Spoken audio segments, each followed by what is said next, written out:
Welcome to a Gold Paladin Gurguit deck profile for the premium format. So I'm just recording this like really late at night, right before heading out to Worlds. But basically, this is a deck I kind of just worked on kind of as a side thing. I don't think it's kind of there at the moment because obviously there's just a lot more stronger stuff right now. So I haven't quite figured the list out. I've not had that much time to spare on it. But this is sort of like a fair base that you could work with to start with, just kind of whether you kind of for introduction to premium Go or whatnot. But there are a few card choices you can do that are different. I'm going to basically mention during the video. So to start with the main deck, we obviously play NEV starter. This deck doesn't play the Ezel engine, so you don't actually need to play Criff. Next, we play 4 copies of Gurguit, the VR. So this is what the deck is going to be based around. This card can basically call 2 cards when attacking with, or call 2 cards to guard with when being attacked. It's a CP1 every time, but it's once per turn. So unlike the old Gurguits, you can't spam the guarding ability for as long as you have the cost. This one actually only lets you do it once, but you have a better kind of guard ability than the old one, even though it's just 1 per turn. But to be fair, we don't really need this kind of skill too much because we have Spear Cross in premium format. So there are some things that we can do already, which has been quite helpful. But Spear Cross isn't really getting you additional attacks unless you're playing like an engine around Spear Cross specifically, like for example playing rear guards like Puel that can multi-attack mid-battle. So he's kind of better with some of the kind of non-GB stuff as well. When you're playing a deck that doesn't rely on GB. Also, sometimes your opponent just doesn't give you 2 damage because they're playing against Gold Paladin, so you're not really going to have the 2 damage as often in some cases. So here's a good option. Also has the Axle marker, which is pretty good sometimes. I say sometimes, I mean if you don't have as much, sometimes you can have too many Axle circles but not enough cards to actually place. Then 4 copies of Percival. So he's a discard 1, which is on the topic of not having enough units to place on Axle circles that you produce.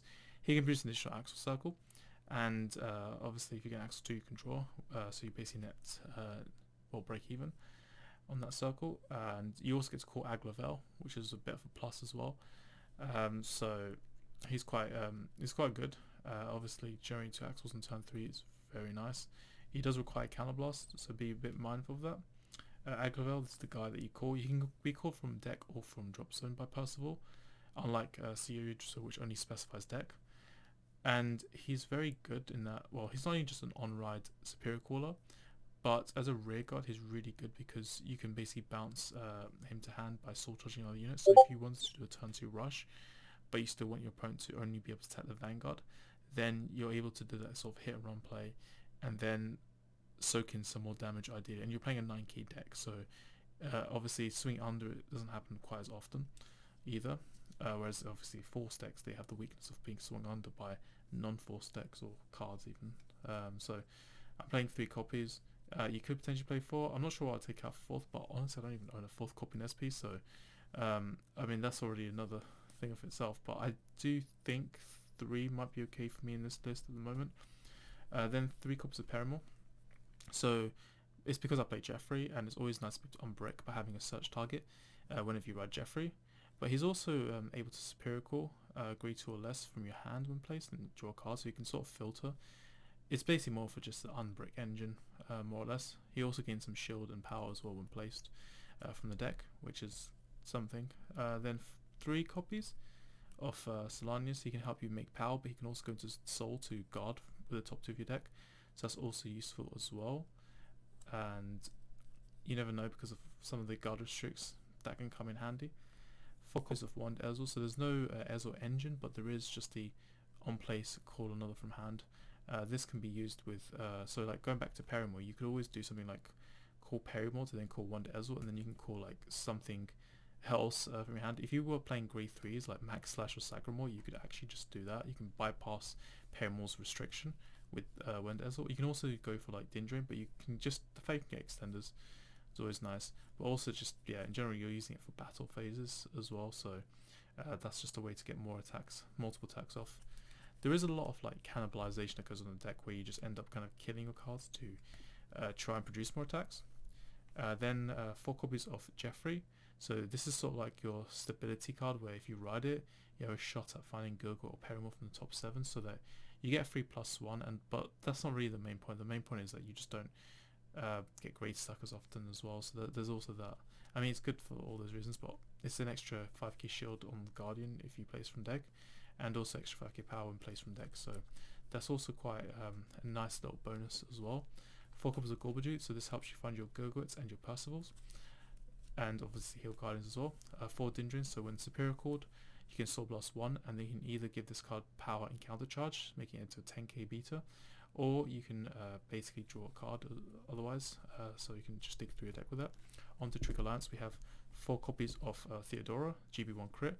Actually, if you, well, depends on which version you play, so I'm not actually kind of fixing this list on either of the versions, but you can play the over trigger version, so in which case you take one of these out for an Amatsanoa maybe, and obviously then you can't play Ultima, or you can take one of the G units out in this deck profile for an Ultima, so just bear that in mind. 4 copies of the Stride crit, Gold Garnish line, then 4 copies of Halo Shield Mark, so you can Perfect Guard with it because we didn't have enough space in the main deck, and then 4 copies of the Heal Guardian. It's grade 3, so that means if you use Gurguit to guard, or if you use Slamy Flare, and you're looking for different grades, actually I can't remember, the Slamy Flare called different grades? Gurguit I think does, but basically there are gold pattern cards that basically guard with different grades, and the fact that you're not using grade 0 heals anymore means you can actually use a crit trigger with a heal trigger. Then next we go on to G-Zone. So Brambent Dragon, he's just a way to kind of draw through your deck while calling cards. He's free, no can loss cost. Then there's one of the Evadorus, or whatever her name is, I can't remember. She's a restander, so that can kind of get around some things sometimes. And then we've got 2 copies of Spear Cross. You could probably cut one of these for an Ultima if you want to play the Ultima variant without the Overtrigger.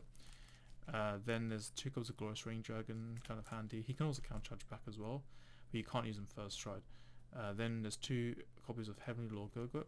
He can gain power, rather everyone gains 2k power for every Gurguit face up, so if you keep using Gurguit you can scale up. GR Gurguit, you could potentially cut this out as well for Ultimate if you wanted to. 2 Gurguit Helioses, you could potentially even consider cutting a few cards to put this up to 4 if you want to go in that direction. He's not quite as good as he used to be because of Protect, Gift and Draw Perfect cards existing.